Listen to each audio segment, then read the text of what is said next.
Salut les crypto-fans, j'espère que vous allez bien. Aujourd'hui, on se retrouve pour la troisième et dernière partie de notre série de vidéos dédiée au montage d'un rig de minage de A à Z. Et d'ailleurs, j'en profite pour vous inviter à regarder celle-ci dans l'ordre afin de réaliser correctement les différentes étapes et que tout le monde soit sur le même pied d'égalité. Et pour cela, si ce n'est pas déjà fait, je vous invite à les regarder avec les liens que je vous mets ici. D'ailleurs, je profite de l'occasion pour vous inviter à vous abonner et à liker cette vidéo. C'est la meilleure façon de récompenser mon travail et c'est totalement gratuit. Donc pensez-y, lâchez vos pouces bleus et surtout, abonnez-vous les amis.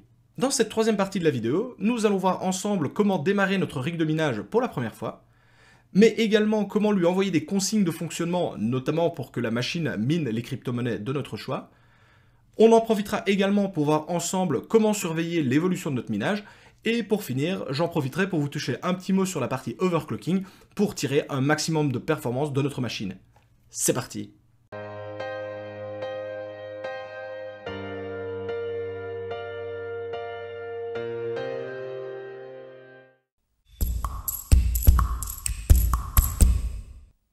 Alors pour commencer, je tiens d'abord à m'excuser pour la qualité audio de cette partie de la vidéo, mais c'est extrêmement difficile pour moi de tourner ici, sachant que j'ai l'intégralité de mes machines qui sont en fonctionnement, il y a les ventilateurs qui tournent, etc. etc. Donc par avance, je m'excuse vraiment pour la qualité audio de cette partie de la vidéo. La première chose à faire, c'est de vous assurer d'avoir installé votre rig de manière stable sur une surface non conductrice.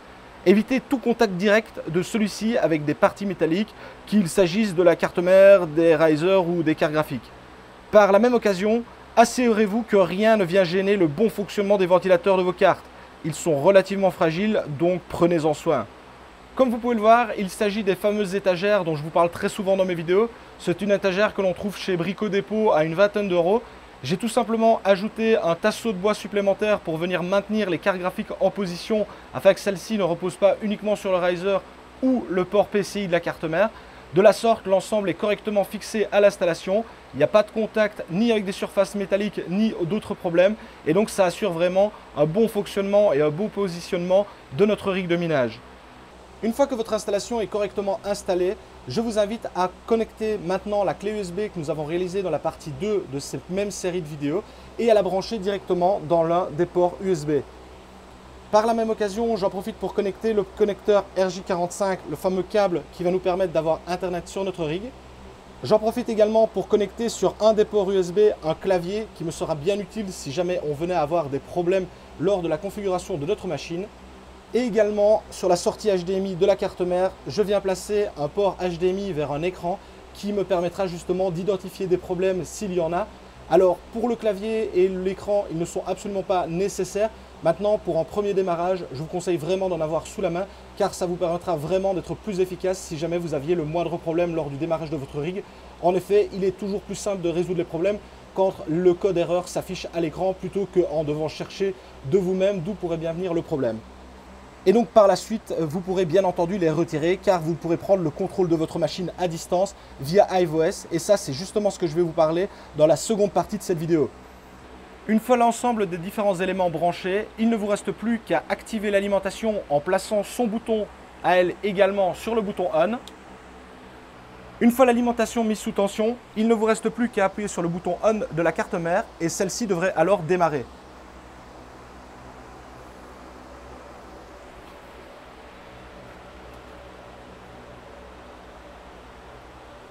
Le système d'exploitation est en train de s'initialiser, il n'y a plus qu'à patienter le temps que tout démarre.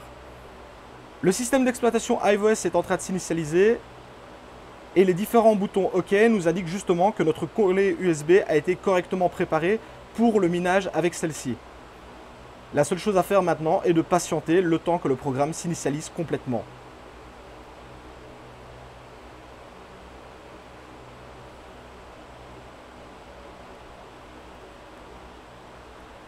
Nous voici arrivés maintenant sur le menu démarrer de HiveOS et on remarque bien que celui-ci a directement décelé mes 6 cartes graphiques, à savoir 6 RTX 3060. Alors dans mon cas, le rig de minage étant déjà en fonction avant le tournage de cette vidéo, celui-ci est directement en train de se lancer pour le minage d'une crypto-monnaie. Mais ne vous inquiétez pas, nous allons maintenant voir ensemble comment lui permettre justement de se lancer et de miner votre propre crypto-monnaie. Si votre rig a correctement démarré lors de la précédente étape, vous devriez normalement le voir apparaître dans votre dashboard sur iOS. Il s'affichera probablement avec un nom relativement barbare de la sorte, mais vous avez bien entendu la possibilité de le modifier dans l'onglet Settings. Dans mon cas, le rig qui nous intéresse s'appelle TK4 et on remarque qu'il y a bien 6 cartes graphiques qui sont ici indiquées grâce aux différents carrés verts. Actuellement, mon rig est reconnu par iOS, cependant il n'est pas encore en train de miner et il va falloir maintenant voir comment lui envoyer des consignes pour que celui-ci se mette à miner la crypto-monnaie de notre choix. Donc la première chose à faire, c'est de vous rendre dans l'onglet de votre rig, donc dans mon cas TK4. Arrivé sur cette page, on retrouve tout un tas d'informations que je vais vous expliquer maintenant dans les grandes lignes. Le bandeau supérieur nous permet justement un contrôle total de notre machine, avec par exemple la possibilité de redémarrer le rig, l'arrêter et le redémarrer dans 30 secondes, etc., etc. Vous avez également la possibilité d'avoir des accès à distance, ce qui sera bien pratique justement pour surveiller votre machine, comme son nom l'indique, à distance. On a des informations sur le miner, avec par exemple la possibilité d'avoir son log, la configuration, de le stopper, de le redémarrer, etc., etc. Donc vraiment, ce bandeau, ça correspond à toute la partie configuration et gestion de votre machine. On retrouve ensuite des informations concernant mon rig, avec son nom, TK4, les cartes graphiques qu'il équipe, donc dans mon cas des RTX 3060 avec 12 Go de RAM équipés de mémoire Samsung, et également iOS a reconnu qu'il s'agissait d'un modèle Zotac. Ensuite, il y a cette partie qui est liée à la flysheet, à la feuille de marche qui va nous permettre de configurer notre rig. Alors, dans mon cas, il y avait déjà une feuille de marche qui était préchargée sur le rig. C'est pourquoi il y a quelque chose ici qui s'affiche. Mais dans votre cas, il sera probablement marqué Missing Flysheet, tout simplement parce que votre rig n'a encore jamais reçu la moindre information de commande. On retrouve ensuite tout un tas d'informations à propos de notre rig, comme depuis combien de temps il est en marche, depuis combien de temps le mineur est en fonction, l'IP de celui-ci, la version d'iOS, etc., etc. Ici, on voit que je peux réaliser une mise à jour. Les drivers pour la carte Nvidia sont les 460.91.03 et on a bien nos 6 RTX 3060. On retrouve ensuite des informations plus détaillées sur notre rig, à savoir ici le processeur qui équipe notre carte mère, mais également donc mes 6 cartes dans mon exemple. Forcément, en fonction du nombre de cartes que vous allez avoir vous sur votre machine, et bien celles-ci seront affichées dans cet endroit. On retrouve la température des différentes cartes. Alors pour le moment, comme je vous l'ai indiqué, la machine n'est pas en train de miner, ce qui explique pourquoi les températures sont relativement basses. On retrouve également la vitesse des ventilateurs qui est exprimée en pourcent de fonctionnement, et dans mon cas, j'ai bloqué ceci volontairement à 75%. Juste à côté, on retrouve la consommation instantanée de nos différentes cartes. Encore une fois, ici, il s'agit d'une valeur théorique. Je vous invite bien entendu à utiliser un wattmètre si vous voulez connaître la consommation exacte de votre machine. Les valeurs suivantes correspondent à des overclocks appliqués aux différentes cartes. Alors, dans mon cas, j'ai déjà overclocké ce rig justement pour le tester un petit peu et voir ce qu'il avait dans le ventre. Par défaut, vous n'aurez absolument aucune valeur affichée. Cependant, pas d'inquiétude, ça fait justement partie de cette vidéo. Je vais vous expliquer comment je suis arrivé à de telles valeurs avec ma machine. Pour finir, vous retrouvez tout un tas d'informations liées à votre machine, comme la température du processeur, la quantité de RAM qui est embarquée, l'espace disponible sur le disque dur. Alors dans mon cas, il s'agit de ma fameuse clé USB SanDisk de 32 Go. Et pour finir, vraiment toutes des informations globales et générales sur votre carte et sur votre machine. Alors ici, je ne vais pas toutes les détailler, mais je vous invite vraiment à parcourir les différentes informations. Elles sont très utiles, notamment pour monitorer au mieux votre machine et un petit peu voir justement ce qui se passe sur celle-ci. Arrivé ici, notre rig de minage est en fonction, cependant, il n'est pas encore en train de miner. Il va falloir maintenant voir ensemble comment lui envoyer la configuration de notre logiciel de minage et surtout toutes les informations relatives à celui-ci, comme notamment le logiciel de minage à utiliser, l'adresse sur laquelle vous devez être payé, le pool de mining que vous avez choisi, etc., etc. Et pour ce faire, je vous invite à vous rendre dans l'onglet Flysheet. Dans l'onglet Flysheet, vous retrouvez toutes les feuilles de route que vous avez pu créer sous iOS. Et si vous ne savez pas justement comment créer une Flysheet, je vous invite à regarder la vidéo partie 2, car dans celle-ci, nous avons vu ensemble comment justement en configurer et en créer une. Nous retrouvons ici justement la Flysheet que nous avions créée dans la partie 2 qui était destinée au minage Ether. Cependant, dans mon cas, je vais partir sur du minage de Flux, car le Flux est une crypto-monnaie que j'apprécie et qui se mine justement très bien avec des cartes RTX 3060. J'ai donc spécialement pour l'occasion créé une Flysheet pour miner du Flux et c'est celle qui est indiquée ici. Et on retrouve toutes les informations nécessaires au minage de celui-ci, avec notamment l'adresse de réception pour mon minage de Flux, mais également toutes les informations de connexion au serveur du pool avec tout simplement l'adresse serveur ainsi que les ports de connexion. Le logiciel de minage que nous allons utiliser est Gminer. Alors ici, il a une très bonne réputation, notamment pour cette génération de cartes de chez Nvidia, mais forcément, en fonction des cartes que vous allez utiliser, vous n'allez pas utiliser le même logiciel de minage si vous êtes sur des cartes Nvidia, sur des cartes AMD ou si vous minez du Flux. On a vu par exemple dans notre configuration de notre flysheet d'Ether qu'on devait utiliser T-Rex Miner ou Phoenix Miner. Ici, c'est Gminer. On retrouve également l'algorithme de minage du Flux, qui est l'algorithme Equihash 125.4. Encore une fois, celui-ci est différent en fonction de la crypto-monnaie que vous allez miner. Par exemple, l'Ether, c'est EtherH, le Bitcoin, c'est SHA-256, et bien pour le Flux, c'est Equihash 125.4. Les différentes informations suivantes sont automatiquement complétées par iOS et par la flysheet, et lorsque vous êtes d'accord avec ceci, il ne vous reste plus qu'à cliquer sur la petite fusée pour envoyer votre flysheet sur votre rig de minage, et celui-ci va alors se mettre à miner si vous avez correctement configuré votre feuille de minage. Je clique donc sur la petite fusée. Je reçois un message me disant justement que mon worker avait bien été mis à jour et a donc bien reçu ma flysheet. Et on remarque que celui-ci est en train de se configurer justement pour miner cette crypto-monnaie. Rendez-vous alors de nouveau dans l'onglet Overview pour avoir un retour plus complet des différentes informations renvoyées par votre rig. Après quelques secondes, les premiers retours d'informations sont déjà en train de tomber. On voit que mes 5 cartes graphiques sont bien en train de miner notre crypto-monnaie et on a de rapides informations avec notamment tout en haut la température de mes différentes cartes qui est actuellement aux alentours des 50 degrés. La vitesse des ventilateurs, comme je vous l'avais indiqué, je l'avais bloqué à 75%, donc dans mon cas ici elle est fixe, mais par défaut chez vous elle sera en automatique et donc c'est votre carte qui va régler automatiquement sa vitesse de ventilateur.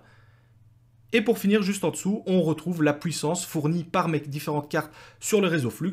Ici, dans le cas du Flux, il s'agit de sols par seconde. Donc chaque carte me fournit 38, 39, 38 sols par seconde, ce qui me fait un total sur l'algorithme du Flux, à savoir l'Equihash 125.4, 234,4 sols par seconde à l'instant T.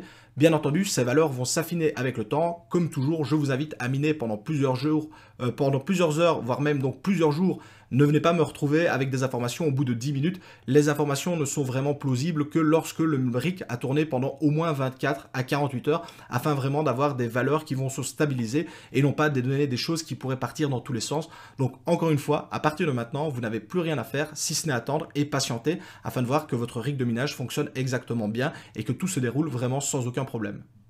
Alors ici, vous n'avez qu'une vue simplifiée de ce qui est en train de se passer sur votre rig de minage. Et si vous voulez vraiment voir ce qui se passe concrètement sur votre machine, je vous invite tout simplement à vous rendre dans le petit onglet ici au-dessus, Remote Access, de cliquer et de lancer la commande Hive Shell Start, qui va vous permettre justement de voir et de vous connecter directement à votre rig de minage. Alors, ça prend quelques minutes pour se lancer et là, vous devriez justement voir quelque chose qui est en train de s'initialiser. À un moment donné, nous allons avoir un lien cliquable. Donc ici, je clique justement dessus. Je peux me connecter sur mon rig. Et qu'est-ce que j'ai ici? Eh bien, je suis directement connecté à ma machine de minage. Il me suffit alors de lancer la commande Miner, de cliquer sur Enter. Et là, j'ai directement toutes les informations liées au logiciel de mining sur mon rig qui apparaissent à l'écran. Ce qui me permet vraiment un contrôle total de ma machine et notamment un retour d'informations beaucoup plus complet que la version simplifiée que l'on peut retrouver de base sur iOS. Lorsque vous en avez terminé, je vous invite tout simplement à fermer la fenêtre, cliquez sur Quitter et vous revoilà de nouveau sur iOS pour continuer à surveiller votre machine dans le moindre détail. Je vous propose maintenant de voir ensemble un petit onglet bien sympathique qui va nous permettre justement de modifier les différents paramètres de nos cartes, à savoir l'onglet Overclocking. Alors encore une fois, ici mon rig, je l'ai déjà configuré pour miner du flux, donc c'est pour ça qu'ici vous avez déjà un retour d'information, mais dans votre cas, vous ne devriez normalement avoir rien du tout. Et donc, en quoi est-ce que c'est intéressant de se rendre dans cet onglet? Eh bien tout simplement car l'overclocking et également l'undervolting vont vous permettre de contrôler très efficacement votre machine, notamment en définissant différents paramètres pour essayer soit de réduire les consommations et donc la chauffe, soit d'augmenter légèrement votre consommation, mais obtenir plus de puissance de votre machine. En réalité, l'overclocking est vraiment un passage non pas obligatoire, mais vivement conseillé, qui vous permettra justement de tirer le meilleur profit de votre machine. Pour ce faire, il vous suffit tout simplement de cliquer sur Configure New Algorithm et vous devriez avoir une page similaire à celle-ci qui s'ouvre. Alors, à partir de là, vous avez deux choix possibles. En cliquant sur cet onglet, donc l'onglet dans lequel nous sommes, vous avez la possibilité de vous-même faire votre propre overclock, ce que je vous conseille vraiment de faire, et notamment pour avoir des valeurs qui vont correspondre parfaitement à votre machine. Car oui, je vous le rappelle, ce n'est pas parce que moi par exemple j'ai des RTX 3060 que vos RTX 3060 à vous vont avoir exactement le même overclock. Les puces, malheureusement, sont toutes différentes. Elles sont toutes fabriquées de façon légèrement différente. Il y a des petites variantes. Et donc, ça veut dire que, par exemple, une carte qui, pour moi, pourrait, par exemple, tenir à 130 watts, pourrait ne pas tenir pour vous ou, au contraire, très bien fonctionner. Donc, je vous invite toujours à prendre des valeurs de référence. Bien entendu, c'est très intéressant d'avoir les valeurs d'autres personnes. Cependant, eh bien, je vous invite quand même à trouver par vous-même les différentes valeurs qui vont correspondre à votre machine et non pas à celle de la machine de quelqu'un d'autre. La première chose à faire, c'est de définir l'algorithme de minage sur lequel vous voulez régler un paramètre d'overclock. Donc dans mon cas, eh bien, tout simplement, je vais reprendre l'EKH 125.4 dans le cas du Flux. Et on remarque que c'est vraiment bien fait ici dans le cas de iOS, car vraiment, par exemple, ici pour l'EKH 192.7, on voit les différentes crypto-monnaies qui reposent sur ces algorithmes, ce qui est pratique quand on est un débutant, parce que malheureusement, oui, je sais, on ne peut pas tous connaître les différents algorithmes par cœur. Moi, bon, je commence à avoir l'habitude et donc je les connais, mais bon, pour les personnes qui ne connaissent pas, sachez que vous pouvez être aidé grâce à ça. Donc dans mon cas, on retourne sur le flux, et c'est-à-dire qu'il me faut le 125.4, je le sélectionne. Alors dans mon cas, vu que j'ai déjà un overclock pour du flux, il reprend les précédentes valeurs que je lui avais indiquées. Cependant, dans votre cas, il ne sera absolument rien indiqué, et je vais justement vous expliquer comment compléter ces différentes lignes. La première ligne correspond au core clock, c'est-à-dire vraiment à la fréquence de fonctionnement de votre puce. En fonction des algorithmes de minage que vous allez utiliser, vous allez devoir augmenter ou diminuer celui-ci. Par exemple, dans le cas du Flux, celui-ci aime et est très friand d'un gros core clock. On aura donc tendance à généralement monter celui-ci. Mais si par exemple vous êtes sur de l'Ether, eh bien l'Ether, il vaut mieux avoir un core clock très faible, voire même dans certains cas négatif, car le fonctionnement de l'algorithme de l'Ether ne demande pas un gros core clock.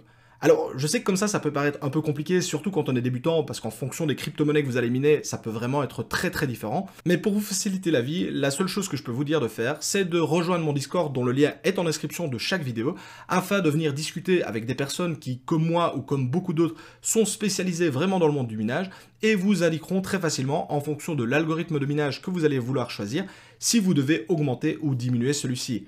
Donc dans le cas ici du Flux, il faut un gros core clock et donc par défaut, j'ai décidé de mettre celui-ci à 200. Alors pourquoi est-ce que j'ai à chaque fois différentes valeurs? Eh bien tout simplement parce que je veux que chaque carte possède 200 de core clock. En effet, si j'avais tout simplement indiqué 200, eh bien par défaut, ce seraient toutes les cartes qui seraient à 200. Mais comme je vous l'ai dit, toutes les puces ne sont pas spécialement identiques. Par exemple, votre deuxième carte graphique pourrait planter à 200 de core clock. Et donc, eh bien, en indiquant à chaque fois avec un espace et une autre valeur, vous allez vraiment définir quelle carte va recevoir quel overclock. Donc, bien entendu, les cartes sont numérotées avec carte 0, carte 1, carte 2, carte 3, etc., etc., en fonction du nombre de cartes que vous avez, sachant que la carte numéro 1, eh bien, elle porte le nom 0. Effectivement, c'est un peu spécial, mais c'est comme ça. Donc dans mon cas, ayant déjà testé mes cartes, je sais qu'elles tiennent toutes à 200, je peux donc me permettre de mettre 200 pour chacune d'entre elles. Mais encore pour vous, je vous invite vraiment à régler ces valeurs pour vos propres cartes. Et comment faire? Eh bien tout simplement, vous allez par exemple commencer avec un overclock à 50 uniquement sur le core clock, vous allez appliquer celui-ci et vous allez incrémenter petit à petit celui-ci jusqu'à ce que votre rig soit instable. Si votre rig est instable, c'est probablement que votre overclock a été trop important et donc eh bien, je vous invite à ce moment-là à diminuer de 10 unités de la sorte à avoir un overclock le plus stable possible. Alors attention ici, la vidéo, le but c'est pas de détailler totalement l'overclock car on pourrait vraiment en parler de façon très très complète et je pense que je ferai une vidéo justement spécialement dédiée à l'overclock sur iOS. Mais ici je vous donne vraiment les grandes lignes, les grandes idées. Donc n'y allez pas comme des bourrins, augmentez petit à petit et lorsque vous avez des performances qui vous satisferont ou qui collent à celles d'autres personnes, eh bien je vous invite tout simplement à ne pas vouloir aller grappiller le dernier méga H, mais tout simplement à vous contenter des excellentes performances que vous avez déjà obtenues. Il se passe exactement la même chose pour la partie memory clock. La memory clock, c'est tout simplement l'overclock de la fréquence mémoire de votre carte graphique et non pas de la RAM que l'on a clipsée sur notre carte mère, hein, vous devez être bien conscient de ça. Alors encore ici, en fonction des algorithmes, certains algorithmes sont favorables à un gros overclock mémoire, alors que d'autres, c'est le contraire. Et encore ici, malheureusement, pour vous, il faudra un petit peu déterminer à l'avance s'il vaut mieux avoir un gros core clock, un gros memory clock, un petit memory clock, un gros core clock, etc., etc. Ici, dans le cas du Flux, le Flux apprécie un gros core clock et un gros memory clock. C'est notamment pour cela que je l'ai monté à 1200. Et la procédure d'overclock est exactement la même, sauf qu'ici, vous pouvez incrémenter par paquet de 100 au lieu de paquet de 10, et vous pouvez diminuer par paquet de 50. Donc typiquement, vous allez commencer avec le core clock. Lorsque votre machine est stable ou commence à montrer des pointes d'instabilité, vous allez augmenter le memory clock par paquet de 100, et ensuite, lorsque de nouveau vous avez de l'instabilité, vous allez diminuer de 50. Encore une fois, ne faites pas ça comme des bourrins, vous pouvez y aller tout doucement. Dans mon cas ici, par exemple, je suis arrivé à 1200, vous auriez pu très simplement vous arrêter à 600 et ça aurait été parfaitement fonctionnel. Vous avez ensuite la possibilité de définir la vitesse des ventilateurs qui s'expriment en pourcent. Par défaut, le mode 0 veut tout simplement dire que c'est chaque carte qui va régler de façon individuelle sa ventilation pour maintenir des températures correctes. Dans mon cas, je préfère maintenir ceci à une valeur fixe que j'ai définie aux alentours des 75%, car j'estime à mon niveau que c'est vraiment avec cette valeur que j'ai les meilleures performances sur mes cartes. Pour finir, il reste ce que l'on appelle le power limit, c'est-à-dire la quantité de watts que vous allez décider d'envoyer à votre carte graphique. Plus vous allez envoyer de watts, plus votre carte va pouvoir monter haut en fréquence, aller chercher de grosses puissances et donc vous rapporter plus de crypto-monnaies. Mais qui dit plus de watts dit également plus de consommation. Ça va vous coûter un petit peu plus cher sur votre facture électrique, mais également plus de chauffe. Donc ça sert à rien d'aller taper justement un gros power limit en se disant waouh, je vais miner à fond, sachant que derrière votre consommation électrique va énormément augmenter et également votre chauffe qui peut devenir très problématique, notamment en période de canicule ou durant l'été lorsqu'il fait beaucoup plus chaud à l'extérieur. Dans mon cas ici, je l'ai fixé la valeur à 140. Cependant, on remarque que pour deux cartes, j'ai augmenté celle-ci à 150, ce qui indique vraiment ici la différence par rapport à ce qu'il y avait au-dessus, tout simplement parce que ces cartes-là étaient instables à 140, ce qui est étonnant, mais bon, comme je vous l'ai indiqué, chaque puce est différente. Lorsque vous en avez terminé pour cette partie, il suffit de cliquer sur Save pour enregistrer votre configuration, et il suffira alors de cliquer sur le bouton Play pour que celui-ci soit appliqué à votre rig. En fonction de l'overclock que vous aurez appliqué, vous devriez voir vos performances modifiées, notamment peut-être plus de puissance fournie et également une température qui va peut-être varier en fonction de si vous avez augmenté le TDP ou si vous avez diminué celui-ci. Encore une fois, ici, il s'agit vraiment d'une approche très globale de l'overclock. J'ai vraiment pas été dans les détails et je sais que pour certains puristes, ça va paraître un petit peu simpliste, mais je vous avoue que franchement, en tournant cette partie de la vidéo, je me rends compte que ça pourrait vraiment être une partie de vidéo à 20 minutes toute seule. Et sachant que cette vidéo est vraiment destinée à des débutants, je pense que pour ces personnes, un overclock très simple, justement en se basant sur certaines valeurs d'autres personnes afin de se donner les grandes lignes et les valeurs à atteindre, peut être quelque chose d'intéressant. En tout cas, pour les puristes et les personnes qui veulent aller plus loin, je vais vraiment détailler une vidéo spécialement dédiée à l'overclock sous iOS, car je remarque qu'on peut vraiment aller très très loin dans les détails et ça permettra notamment d'intéresser les personnes qui sont déjà un cran au-dessus au niveau de la partie gestion du rig et overclock. Pour terminer, je vous propose de voir ensemble de s'assurer que notre mining est bien fonctionnel et que tout se passe bien du côté du mining pool, car c'est là-dessus que l'on retrouve le plus d'informations détaillées en ce qui concerne notre minage.